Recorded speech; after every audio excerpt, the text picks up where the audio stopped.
Ice TV, सच सबसे आगे। दोस्तों, मैं अब्बास हफीज हूं। गुजरात राज्य में एक बहुत ही बड़ा घोटाला सामने आया है। आप कल्पना नहीं कर सकते कि गरीबों के पैसों के मामले में भ्रष्टाचार हुआ है। गोदी मीडिया ने पूरी तरह से इस खबर को दबा दिया है। दबाते क्यों नहीं? मामला जुड़ा हुआ है साहब के गृह राज्य से।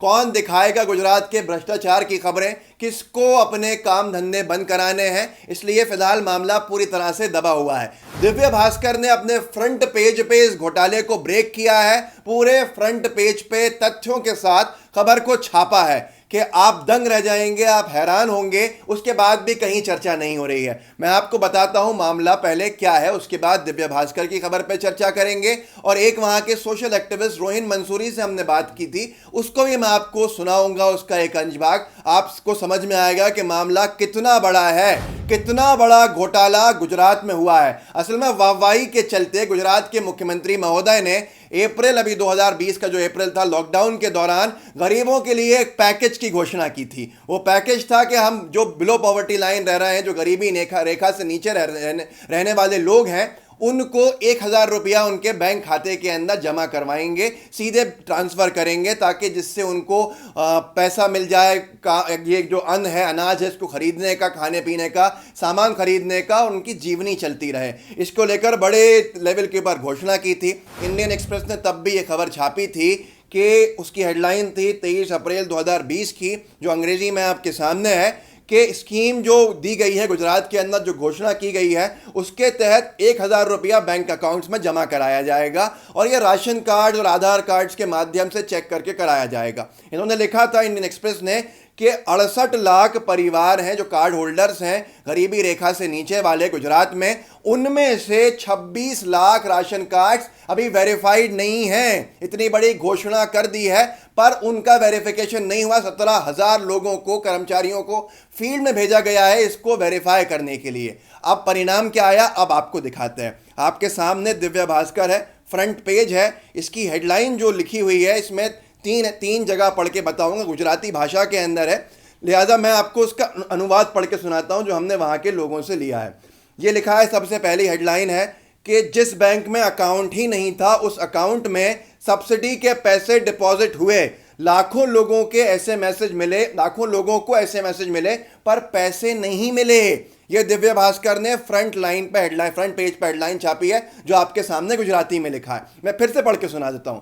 इसका मतलब है, जिस बैंक में अकाउंट ही नहीं था, उस अकाउंट में सब्सिडी के पैसे डिपॉजिट हुए। लाखों लोगों को ऐसे मैसेज मिले, पर पैसे नहीं मिले। किनको मिलने थे? गरीबी रेखा से नीचे वाले लोग, जिनके पास खाने पीने के पैसे नहीं थे। उनमें से लाखों लोगों को मैसेज तो पहुंच गए बैंक के कि आपके खाते के अंदर पैसा ट्रांसफर कर दिया इस बैंक में, पर उस बैंक जिसका नाम लिखा था, उसमें उस गरीब का बैंक अकाउंट ही नहीं था। आप अंदाजा लगा सकते हैं कितना बड़ा भ्रष्टाचार है, पर कोई चर्चा नहीं होगी, क्योंकि मामला गुजरात का है और गुजरात साहब का गृह राज्य है। इसी के साथ साथ इसके नीचे इसके ऊपर एक छोटी हेडलाइन लिखी हुई है, जो छोटे फॉन्ट्स के अंदर है। मैं उसको पढ़ के सुनाता हूँ। उसमें लिखा हुआ है, या आपको सामने मार्क भी कर दिया है, मुख्यमंत्री गरीब कल्याण योजना के हकीकत 4 लाख से ज़्यादा NFSA, national food security act card वाले लोगों को फेक मैसेज किया गया है। मुख्यमंत्री गरीब कल्याण योजना के 4 लाख से ज़्यादा national food security act card वाले लोगों को फेक मैसेज किया गया है। ये दिव्य भास्कर ने फ्रंट पे छापी है, पर कोई रिएक्शन नहीं है। गोदी मीडिया चुप है, चर्चा नहीं हो रही है, इलेक्ट्रॉनिक मीडिया से पूरी तरह से गायब है। मैं आपको सुनाऊंगा, रोहिन मंसूरी से हमने बात की है, वहाँ के एक्टिविस्ट हैं, उनसे फ़ोन पे जो बात मेरी हुई, उसका एक अंशभाग सुना के आपको समझाने की कोशिश करूंगा कि किस लेवल पे भ्रष्टाचार हुआ है और क्यों इसके ऊपर कोई कार्रवाई नहीं हो रही है। ये सवाल आपके मन में खड़े होंगे। रुकिए, मैं आपको पहले इस अखबार को समझा दूं। इसमें एक राइट साइड के ऊपर जो दिया हुआ है, जो इन्वर्टेड कॉमर्स में दिया है, उसका ट्रांसलेशन है, ये भी छपा हुआ है भास्कर के फ्रंट पेज के ऊपर। मुख्यमंत्री गरीब कल्याण योजना के 4 लाख से ज़्यादा NFSA कार्ड वाले लोगों को फेक मैसेज किया गया है। एग्जाम्पल दिया, उदाहरण दिया है साथ में, इन्वर्टेड कॉमर्स में जो मैसेज मिला है लोगों को। मुख्यमंत्री गरीब कल्याण योजना के तहत आपके राशन कार्ड नंबर इतना इतना में नई राजेश भाई के Punjab national bank account number इतना इतना में 27/5/2020 को 1,000 रुपये डिपॉजिट किया गया है। कोई कंप्लेंट हो तो टोल फ्री नंबर इस पर कॉल करें। पर ये राजेश भाई का कहना है कि मेरे खाते के अंदर पैसे आए ही, मेरा तो इस अकाउंट में इस बैंक में खाता ही नहीं है, तो पैसे कहां से आएंगे मेरे खाते में, मेरा खाता तो किसी और बैंक अकाउंट में। ऐसा मैसेज आया है, पर राजेश कुमार का पंजाब नेशनल बैंक में अकाउंट ही नहीं है, ये भास्कर में फ्रंट पेज पे लिखा है। ऐसे काफ़ी सारे पीड़ित हैं जिनके साथ ऐसा हुआ है। मुख्यमंत्री गरीब कल्याण सहायता योजना के तहत 68 लाख गरीब के बैंक अकाउंट होल्डर जो हैं, धारक हैं, 1,000 रुपये डिपॉजिट किए गए हैं। ऐसे 652 करोड़ रुपया डिपॉजिट किया है, पर 1 लाख से ज़्यादा लोगों के ऊपर यह मैसेज आया था, पर पैसा डिपॉजिट नहीं हुआ है। दूसरी जगह लिखा गया है 4 लाख ऐसे केसेस हैं जिसमें मैसेज मिला है और बैंक अकाउंट उनका उस खाते में ही नहीं है। आप कल्पना कर सकते हैं ऐसी। मैं आपको रोहिन से जो बात हुई है वो सुनाता हूँ, पर आप सोचिएगा कि गरीब के साथ इस लॉकडाउन के दौरान किस तरह का छल कपट किया गया है। जिस बैंक में उसका अकाउंट नहीं हो, उस बैंक में उसको मैसेज किया जा रहा है उस बैंक के अकाउंट का कि भाई साहब आपका फला फला बैंक के अकाउंट में 1,000 रुपया जमा कर दिया है। वो कह रहा है मेरा इस बैंक में अकाउंट ही नहीं है। कितना बड़ा घोटाला है। करोड़ों रुपया जो गरीबों के नाम से निकाला गया था वो गरीबों तक पहुंचा नहीं तो कहां गया, ये जांच का विषय होने चाहिए और इलेक्ट्रॉनिक मीडिया में भी चर्चा का विषय होना चाहिए, पर कहीं चर्चा में नहीं है। मामला साहिब के गुजरात से है। रोहिन मंसूरी से जो मेरी बात हुई उसका एक अंशभाग सुनाता हूं। वहीं के व्यक्ति हैं, वहीं के एक्टिविस्ट हैं, जो लोग जिनके साथ फ्रॉड हुआ है, बड़ा फ्रॉड हुआ है, ये उनके साथ चर्चा कर चुके हैं, उनके मसले को उठा रहे हैं। आप सुनिए रोहिन मंसूरी क्या कह रहे थे मुझसे। जो मुख्यमंत्री गरीब कल्याण योजना होती है वो हर राज्य में चलती रहती है। जैसे यहाँ पे है राष्ट्रीय लेवल पे अपना है NFSA, national food security act 2013 का एक एक्ट है, जिसके तहत हर, जैसे कि जो NFSA कार्ड, जो कार्ड होल्डर होते हैं, उनको सरकार हर महीने 1,000 रुपए की सहाय देती है, जिससे आप अनाज खरीद सको या कुछ खाने पीने का खरीद सको, ऐसी सहाय देती है।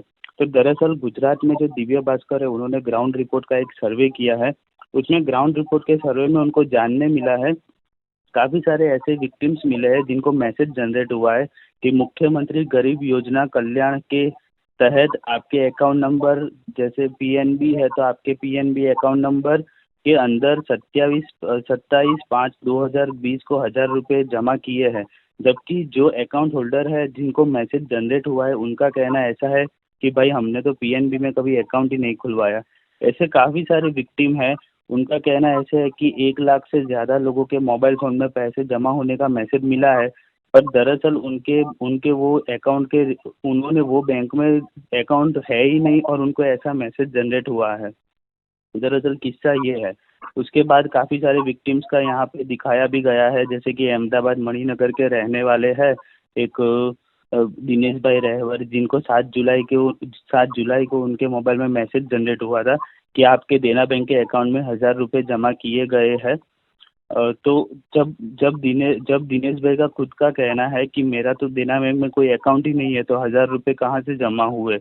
ऐसे ही करके एक बुजुर्ग आदमी है जिनका नाम जो अहमदाबाद के ईशनपुर के रहने वाले हैं, उनका नाम रमेश चंद्र गांधी है।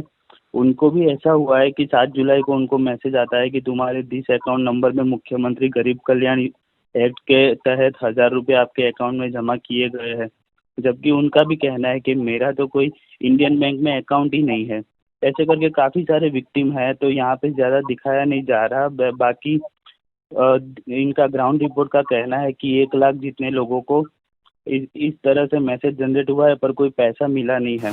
तो दोस्तों सुना आपने जो क्या कहना है रोहिन का, कि किस तरह से फ्रॉड हुआ है, कितना बड़ा फ्रॉड हुआ है, लोगों को पैसा नहीं मिला। एक तरफ तो रोज़गार छीन लिए गए, पूरे लॉकडाउन जिस तरह से बेतरतीब किया गया, आप सबको मालूम है, गरीबों की नौकरियां चले गईं। कहीं पैदल चलकर कोई गुजरात पहुंचा होगा तो कोई पैदल चल के अपने पैरों में छाले पड़वा के अपने घर पहुंचा होगा, और उसके पास खाने को पैसा नहीं था। इसलिए विजय रूपाणी जी की भाजपा सरकार ने घोषणा कर दी, पूरे देश भर में वाहवाही हुई। तब तो गोदी मीडिया बड़ी चर्चा कर रहा था कि गुजरात की भाजपा सरकार ने मास्टर स्ट्रोक चला और हर गरीब के घर में खाते में 1,000 रुपया सीधे जाएगा, ताकि भ्रष्टाचार नहीं हो। उनके हाथ कैश ट्रांसफर से बेटर है बैंक ट्रांसफर हो, कैश देने से बेहतर यह है, और बहुत ही अच्छा काम यही है मोदी मॉडल, यही है गुजरात मॉडल। अब वहां पर लाखों लोग ऐसे हैं जो ये कह रहे हैं कि हमारे बैंक अकाउंट उस बैंक में है नहीं जिसमें सरकार जमा करने का दावा कर रही है। अब आप सोचिए ये भ्रष्टाचार कितने सालों से वहां चलता है, लेकिन कोई ये खबर नहीं दिखाता। मुझे उम्मीद है कि मेरे इस वीडियो के बाद शायद कुछ लोग जागेंगे, उनका ज़मीर जागेगा और वो अपने बड़े बड़े इलेक्ट्रॉनिक चैनल्स के ऊपर इस पर चर्चा करने की हिम्मत दिखाएंगे। साहिब नहीं है, साहिब का राज्य है पर साहिब तो नहीं है ना, चर्चा करने से क्यों डर रहे हैं लोग? आपको समझना होगा किस तरह से डराया जा रहा है, किस तरह से दबाया जा रहा है, गरीबों के पैसे को खाया जा रहा है। ये कहाँ का न्याय है और ये कहाँ की गुड गवर्नेंस है? सवाल कीजिए उन बेचारों का क्या कसूर जिन्होंने अपनी नौकरियां खो दी। 1000 रुपया उनको महीने का मिलना था मुख्यमंत्री गरीब कल्याण योजना का, और वो भी नहीं मिला, किसी और के खाते में चला गया। तो किसके खातों में गए ये करोड़ों रुपये? ये सवाल बहुत बड़ा है जो कोई नहीं पूछ रहा। इस वीडियो को आगे बढ़ाइए। मेरे चैनल, हमारा जो नया चैनल है LTV, डिस्क्रिप्शन बॉक्स में उसका लिंक होगा, उसको सब्सक्राइब कीजिए और हमारे इस लाइव टीवी के बेल आइकन को ज़रूर दबाइए। जय हिंद, जय भारत। लाइव टीवी, सच सबसे आगे।